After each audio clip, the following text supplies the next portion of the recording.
Hello, cooking friends and family. I'm going to show you another version of my bone broth. I make this a couple different ways.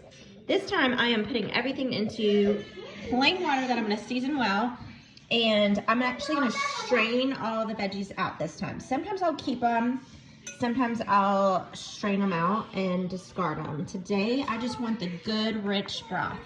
So all these veggies go into my pot. So all these good things are going in, and I just used about a handful of celery of each. Celery, let's see, I have bell peppers, some onion, garlic, carrots, whatever you've got on hand. Carrots. And that goes straight into your pot of water. So now I'm going to add my leftover bones from my rotisserie chicken, good quality rotisserie chicken. And I saved all my bones and little fat things that kind of form in the package. I want all that flavor. And so all this I just take with my hand and transfer it to this slow cooker. Sure, baby, 1 second. Okay. All that love.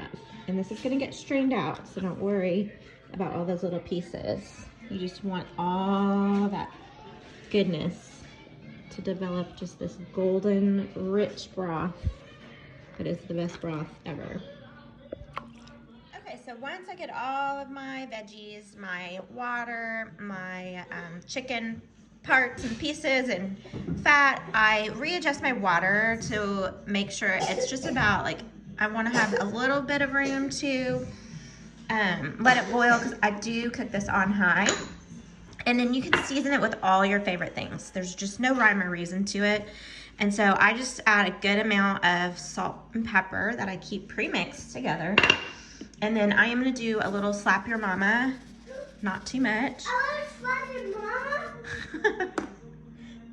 Never slap your mama, right? It says slap your mama. It does say that.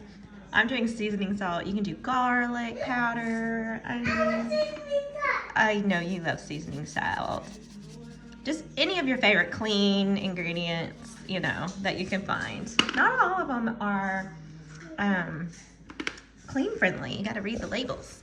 Okay, so then I'm just gonna stir this around and put this baby on high, and I'm gonna cook it to kingdom come. I'm literally gonna like put it on all day long, because I feel like the longer you boil it down, the richer and more marrow kind of comes out.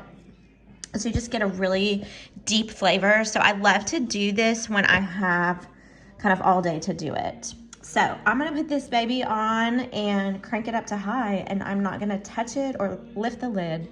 And then at the end, I'll just strain all of this out, and I'm gonna just keep the broth this time.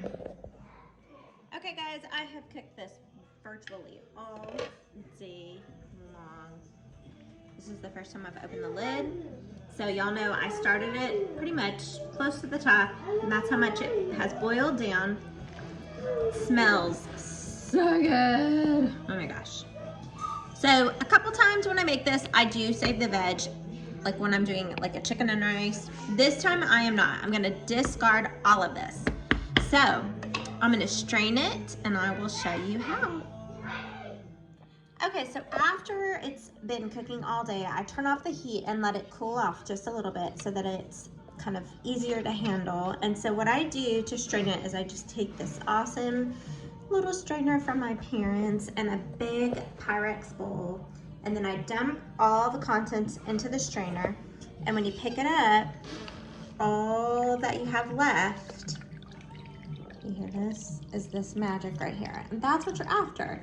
So this is so delicious and rich. It's got just like a really good deep flavor. You can even see in the coloring.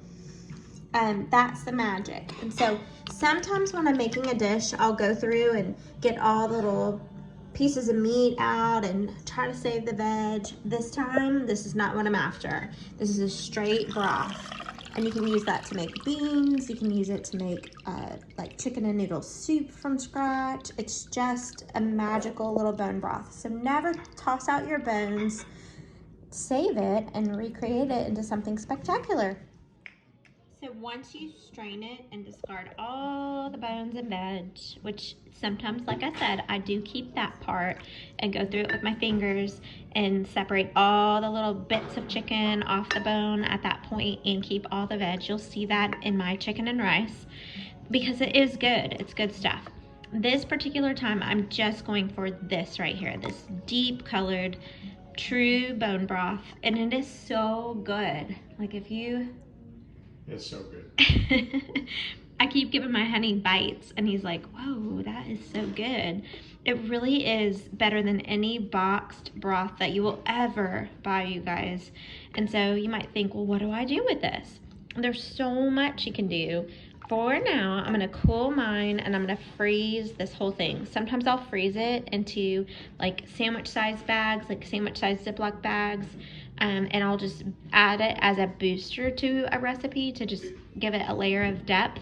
I don't know how I'm gonna use this one yet, but anytime we get a really good quality rotisserie, I can just not throw the bones away without doing this. And so I might make a lentil soup from this one, or some chicken and rice soup, or chicken noodle soup. I just don't know.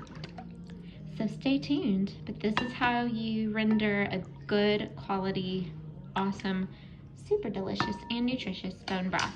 Thanks for watching, you guys. God bless your taste. Bye.